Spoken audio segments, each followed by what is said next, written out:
আন্তর্জাতিক নারী দিবস উপলক্ষে সমাজের বিভিন্ন ক্ষেত্রে অবদান রাখা 4 কৃতি নারী পেলেন রাধুনী কীর্তিমতী সম্মাননা 2025। নারীর অনুপ্রেরণা, সংগ্রাম আর সাফল্যের গল্পকে সামনে আনতেই প্রতি বছর এই আয়োজন করে রাধুনী। রাজধানীর একটি 5 তারকা হোটেলে আয়োজিত অনুষ্ঠানে সমাজ কল্যাণ, সাংবাদিকতা, উদ্যোক্তা ও ক্রীড়াক্ষেত্রে বিশেষ অবদানের জন্য 4 নারীকে সম্মাননা দেওয়া হয়। সাংবাদিক সম্মাননা পেয়েছেন কাউসার সোহেলি।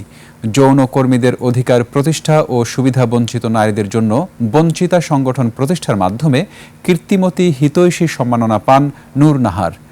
বহুমাত্রিক কৃষি ও খামার উদ্যোগের মাধ্যমে নারীদের কর্মসংস্থানের সুযোগ তৈরি করায় কীর্তিমতী উদ্যোক্তা হিসেবে সম্মাননা পান সুরাইয়া ফারহানা রেশমা। আর ক্রীড়াক্ষেত্রে সাফল্যের জন্য কীর্তিমতী ক্রীড়াবিদ হিসেবে সম্মাননা পান ঋতুপর্ণা চাকমা। অনুষ্ঠানে স্বাগত বক্তব্যে স্কয়ার ফুড অ্যান্ড বেভারেজ লিমিটেডের প্রধান নির্বাহী কর্মকর্তা মোহাম্মদ পারভেজ সাইফুল ইসলাম বলেন, নারীদের অগ্রগতি মানেই সমাজ ও দেশের অগ্রগতি, তাই নারীর সাফল্যকে সম্মান জানানোই এই আয়োজনের মূল উদ্দেশ্য। এ সময় স্কয়ার গ্রুপের পরিচালক অঞ্জন চৌধুরী ও স্কয়ার গ্রুপের কর্মকর্তারা উপস্থিত ছিলেন।